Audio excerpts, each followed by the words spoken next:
Hey everyone, welcome back to the Banana Thumbnail Podcast, where we bring thumbnails to life to crush the competition.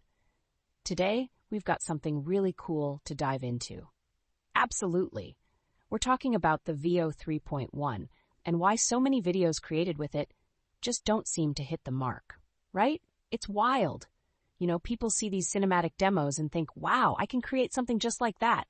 But when they try, the reality can feel more like a fever dream than a Hollywood blockbuster. Yeah, it's like, where did I go wrong? So what's the main issue?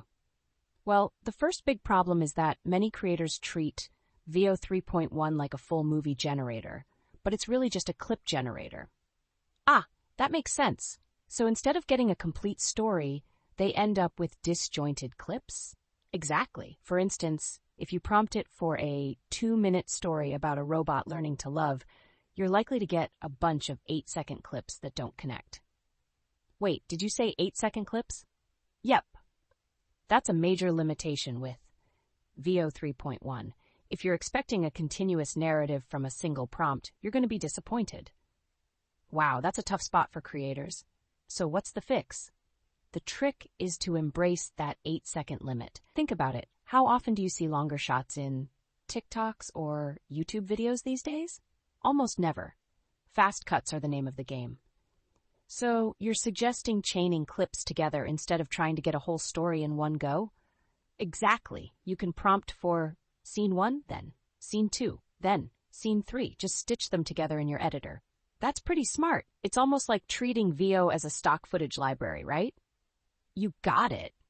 Instead of asking for a whole video, ask for specific shots. Like instead of video about coffee, ask for an extreme close-up of espresso dripping. I love that. It's a more effective way to get the content you need without getting bogged down.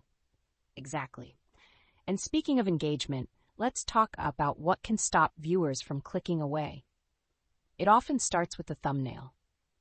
Oh man, yes, I can't tell you how many times I've seen a video with a boring thumbnail and just scrolled past it, right? Even if you have the best content, if the packaging isn't appealing, the engine never gets to start. In 2025, 72% of YouTubers are using AI-edited thumbnails and seeing a 38% uplift in clicks.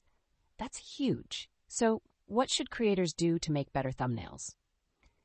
You need to compose that image intentionally. High contrast, clear faces, and something that piques curiosity. It's like what we focus on at Banana.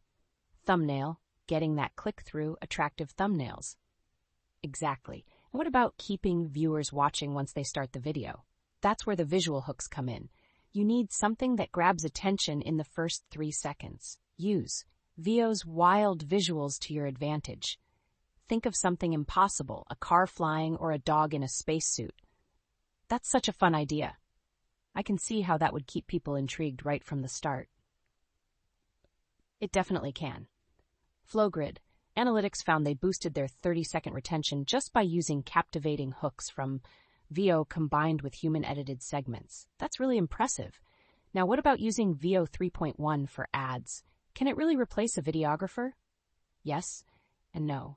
A regional e-commerce brand swapped their generic stock footage for specific AI-generated scenes, and they saw a significant increase in their view-through rates and click-through rates. Wow, that's a game changer. But is there a downside? There is a consistency challenge. If you need a recurring character, it's not perfect yet. You have to be strategic about how you use it to avoid glitches. Got it. So stick to using avatars for specific segments rather than asking them to do too much, right? Exactly. And with 58% of YouTube ads being AI generated or edited by 2025, the quality bar is rising. If your ad looks glitchy, it reflects poorly on your product. Makes total sense. And how does Veo 3.1 stack up against other tools in the market? It's focused on enterprise safety and integrates well with Google's systems, offering high-fidelity avatars that outperform competitors. But it does require a bit more manual structuring. So it sounds like it has its perks but also some challenges. Absolutely. But if you can get over those hurdles, it significantly lowers production costs and speeds up your ability to create engaging content. So to wrap up, it seems the key takeaways are to understand the clip limits, make engaging thumbnails, and use visual hooks to keep viewers engaged. Exactly. If you can master those elements, you'll be well on your way to creating better videos with Veo 3.1. That's a wrap for this episode of the Banana Thumbnail Podcast. Thanks for listening, and we'll catch you in the next one.